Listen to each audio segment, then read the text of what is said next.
Hello guys, how's it going? Okay, so you're probably going, what? Rules for other D-types? What are you talking about? D-type's supposed to make the rules.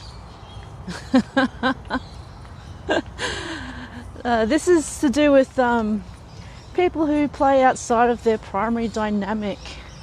With other people, I was going to say other people and other subs, but it's like they're people too. So,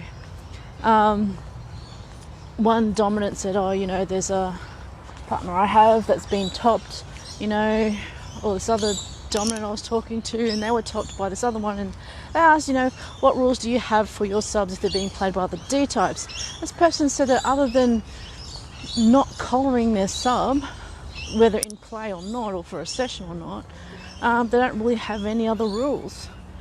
And asking other dominants what other rules that they have, because they said that they're poly and, they don't really mind about that and all that sort of stuff. And I'm like, well, despite the fact that, I'm also poly, I don't play outside of our little poly group.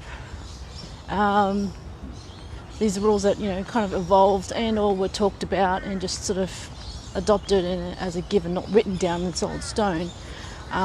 Things like no fluid exchange, no possibility of fluid exchange, because the way we are, we're what people call a closed poly, but I just say, we're just doing what we do and we have a concern for each other's health. So, yeah. Morning, Paul. So no possibility of fluid exchange, that means no kissing, blood play must be carefully supervised and people get tested. If anything goes wrong, get notified immediately, and then everyone's just nothing for 6 months. What else? Generally, if there's anything that I would like to do, or any of my partners would like to do outside of our little group, we kind of talk to each other about it. Generally, it's things that we don't know a lot about, or we have very basic knowledge and want to advance a little further in that type of play, or whether they feel comfortable or not doing that type of play. And then, my owner would go out and, talk to other people and say, hey, look, yes, first they'd research, say, look, okay, yeah, I'll do this or try this out. Or they'd talk to other people and say, okay, well, I would like to suss these people out before you play with them or do anything with them, and just meet them and, just be polite and courteous and follow, I guess it's kind of the old school thing where it's generally following the rules of the two dominants get in touch, they have a discussion, is quite happy for me to, negotiate plays and rules and boundaries there.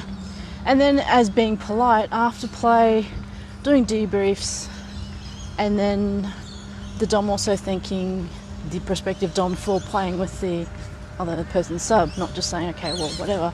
But then after that, what's really important is that not necessarily assuming that thanks for that, Paul. Not assuming that, consent once given is a continual thing. It doesn't mean that you have free reign forever. Everything must be, approached on an individual basis. And, you may play only once and then never again, and that was pretty much it. But it's the same with a lot of things. If, there's a lot of unspoken rules, I guess. If you're a normal bloke and you had a lot of things to do and you're like, oh, well, there's something that I need to do, I got caught up doing something, I can't take my partner out to go to this event, call up your best bud and go, hey, look, are you free? I'm stuck in traffic. I'm going to be 3 hours late. Can you take my partner to this event or this show, or drive them here, or go shopping or that with them? There's just certain things that you go, okay, well, obviously I'm going to take him out. It's not a date, it's just, what it is. So, yeah. Rules for other people And it's not just necessarily ones that are put down by the D-type, keep this in mind. It also can be ones that the S-type has asked the D-type to enforce or keep an eye on for them, such as, you know, not playing unless someone else asks them first, so they can be vetted. Being there to watch the play.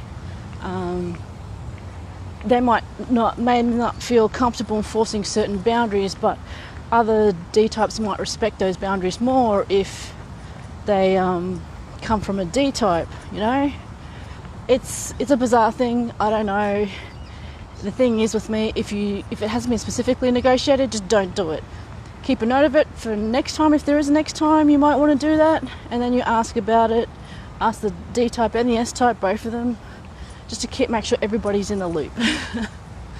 Because, that's what I like to do. Know someone forgetting something, or, realise something later on and getting in trouble, and it's like, I didn't mean, I forgot.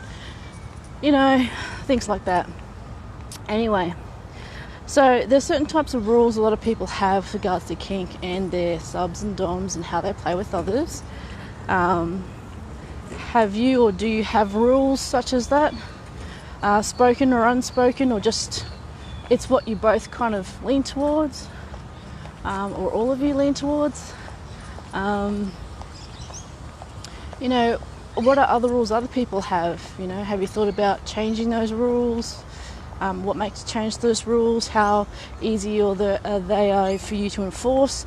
Does your sub feel comfortable enforcing them? Or do they have to go through the dom to do that? A lot of different things. Anyway, what's today? Tuesday.